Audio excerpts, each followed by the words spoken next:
Sir ये fifth वाली calculation कैसे करी समझ नहीं आई। क्या आवाज कट रही है तेरी सेठी बहुत।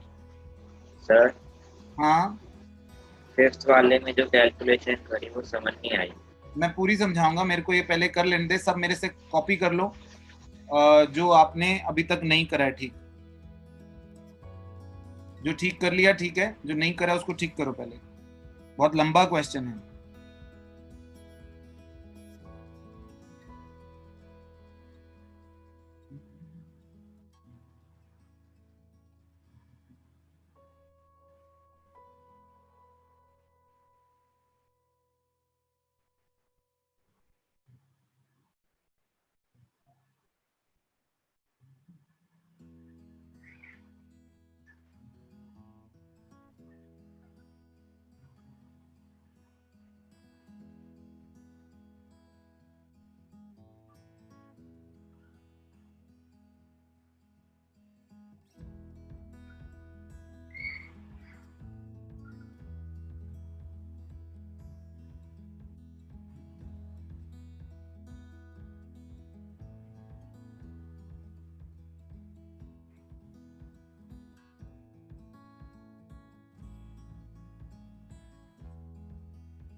सर ये 9th ट्रांजैक्शन में हमने 60,000 का गुड्स वो करे हैं ना, परचेज करे हैं।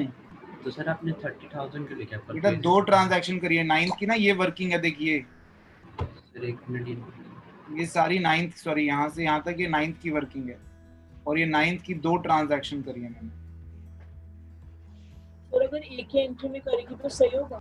आप कर सकते हैं मगर कंफ्यूजन के चांसेस ज्यादा होते हैं, इसलिए मैं तो नहीं करता। सर ये कैश अकाउंट और ये दूसरा क्या है? 50% कैश और 50% क्रेडिट, 50% नकद है और 50% उधार है बेटे।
सर हाँ सेठी बोल। सर 12th की जो फर्स्ट वाली है उस वाले में हमने डायरेक्टली क्यों वो माइनस वॉइस सारा बहुत कैश गड़बड़ है, बहुत तेरा नेटवर्क लो है, नहीं समझ में आ रहा कुछ भी। हेलो हाँ सर, जो 12th की फर्स्ट वाली है उसमें हमने डायरेक्टली कैश डिस्काउंट क्यों नहीं माइनस किया, क्योंकि उसने तो 10 दिन में पहले ही पैसे दे दिए। पहले कहाँ दिए, पहले माल बेचा, फिर उसने रिटर्न किया, फिर 10 दिन के अंदर पैसे दिए, 3 इवेंट हुए, मैं तीनों लिख रहा हूँ यहाँ पर। तो फिर वो एक साथ नहीं कर सकते पहले उसमें? नहीं नहीं, पहली ट्रांजैक्शन हुई, फिर वो ले गया, फिर घर से वापस ले आया, फिर हमने 10 दिन के अंदर उसको पैसे वापस दिए, उसने पैसे दिए, सॉरी। Okay sir. तीनों इवेंट ध्यान से देखोगे वर्किंग के साथ तो समझ में आ जाएगा। और यही एक टेढ़ी एंट्री है मुझे लगता है।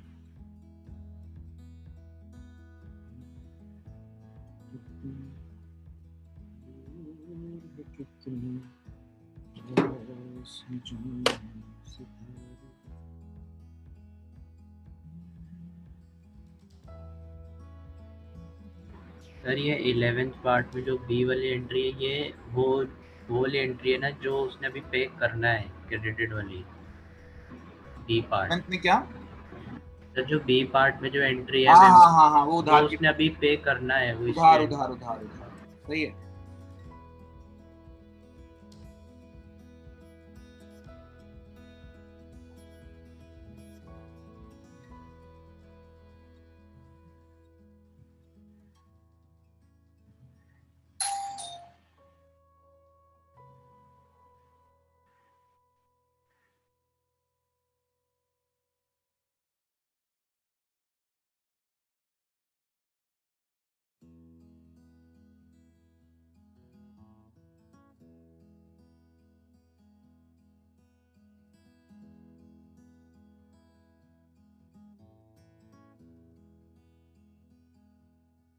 सर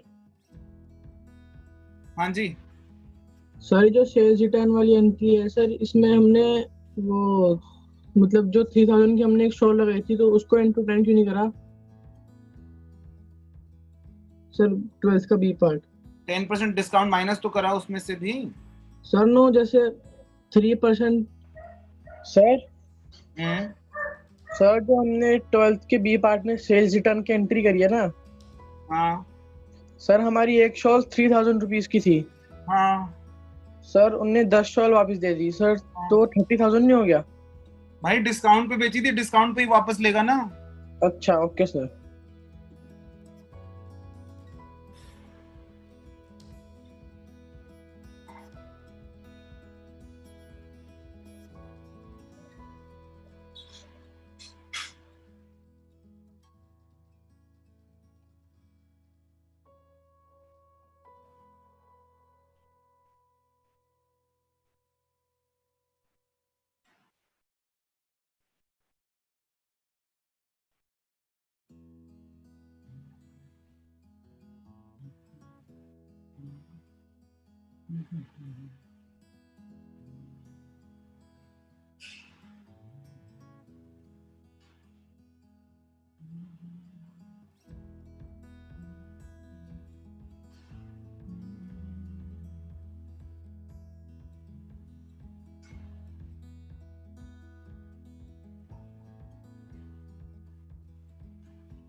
अब एक एक करके पूछो किस किस में आपको डाउट है। सर ये 13 में कैश डिस्काउंट छोड़ना लगेगा क्या? सर 13 वाली एंट्री में 13 वाले में ना देख, हमने 15,000 का 20,000 का माल था। मेरी यहाँ मार्कर की तरफ ध्यान दे, let me change it, marker की तरफ पूरा ध्यान दियो। हमने 20,000 का माल बेचा गुप्ता शॉल्स को। ट्रेड डिस्काउंट की तो कोई कंडीशन होती नहीं, पैसे दे या ना दे, ट्रेड डिस्काउंट तो सब पे देते हैं हम। तो हमने 25% ट्रेड डिस्काउंट माइनस किया, कितने बच गए? 15,000। अब हमने उसके आगे एक कंडीशन रखी थी कि अगर तू 10 दिन में पैसे दे देगा, 14 दिन में, सॉरी 14 दिन में पैसे दे देगा तो हम तेरे को डिस्काउंट देंगे, कैश डिस्काउंट। ठीक है? उसने 14 जनवरी को, 4 जनवरी को हमने माल बेचा था, 14 जनवरी को आधे पैसे दे दिए,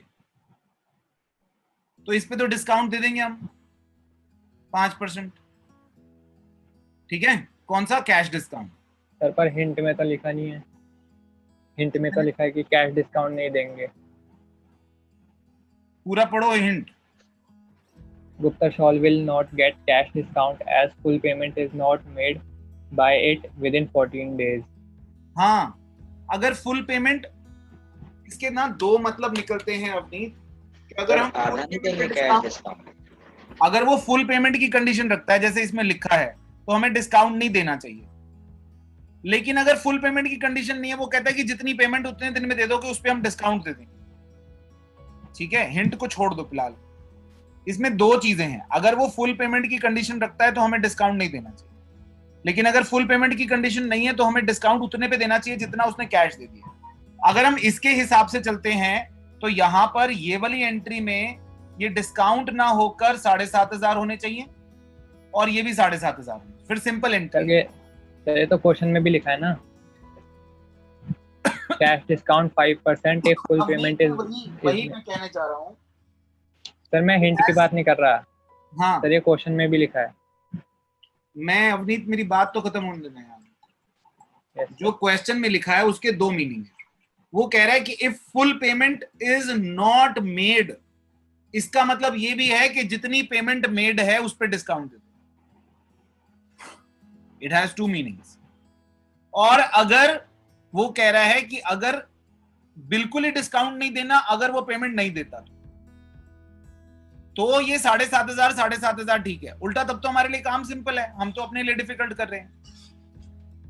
हम डिफिकल्ट इस अजम्पशन पे कर रहे हैं कि जितना वो पैसा देगा उस पे ऐसा है। फिफ्थ पार्ट आप सभी देखें, उसको डिस्काउंट मिलने के बाद उसने 39,200 रुपीज दिए। कितना परसेंट डिस्काउंट? 2%।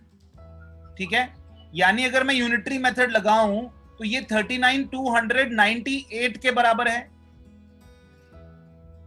आप ट्रांजैक्शन को ध्यान से पढ़ें। Paid cash 39,200 to Suresh in settlement of his dues, availed discount of 2%। वो कह रहा है डिस्काउंट देने के बाद उसने 39,200 दिए हैं, यानी 2% डिस्काउंट कट चुका है। अगर मैं यूनिटरी मेथड लगाऊं तो ये 39,200 इस वक्त फिलहाल मेरे लिए 98 के बराबर। तो मैंने 100 पे लाने के लिए क्या किया? 39,200 divide by 98 multiplied by 100, it comes out to be 40,000। तो 40,000 उसने देने थे, हमने देने थे, और हमने दिए 39,200। तो 40,000, 39,200 और 800 का डिस्काउंट। आगे बोलो। सर ये 98 कैसे आया? बेटा आप इसको ऐसे कर सकते हो, अगर 98 समझ नहीं आता तो आप एक काम कर सकते हो, let full amount is equal to X, क्योंकि फुल अमाउंट हमें पता ही नहीं है। ठीक है, x minus 2% of x should be 39,200। Yes sir. तो यानी ये हो गया 0.98x is equal to 39,200। so x is equal to 39,200 divided by 0.98, तो यही आएगा 40। is that okay? Yes sir. आगे बोलो। अवनीत ये जो 13th पॉइंट है ना, बहुत वैलिड पॉइंट है बेटा आपका, बहुत वैलिड पॉइंट है। हम इसके दो मतलब निकाल रहे हैं, आप निकाल रहे हैं और बुक जो निकाल रही है, वो दोनों एक ही मतलब है कि अगर फुल पेमेंट नहीं देंगे तो हम, कुछ भी पेमेंट देगा तो हम उस पर डिस्काउंट नहीं देंगे, सिर्फ फुल पेमेंट देगा तब डिस्काउंट देंगे। अगर एग्जाम में आता है तो कोई भी assumption ले कर दे। आप तो उल्टा फिर सिंपल है ना, आप अगर एग्जाम में आता तो आप ये डिस्काउंट हटा दो, आप ये मानो कि भैया फुल पेमेंट नहीं देगा तो जितने भी देगा हम उस पर डिस्काउंट नहीं देंगे। पर सर मैं ये मान रहा हूँ कि फुल पेमेंट नहीं देगा तो जितने देगा हम उस पर डिस्काउंट देंगे। पर सर उसमें तो लिखा है ना कि जब तक तुम फुल पे नहीं कर रहे हो, या मतलब जो सामने वाला फुल पे नहीं कर रहा है तो तुम उसे कोई डिस्काउंट नहीं दोगे। सर एग्जाम में थोड़ी हिंट आएगा।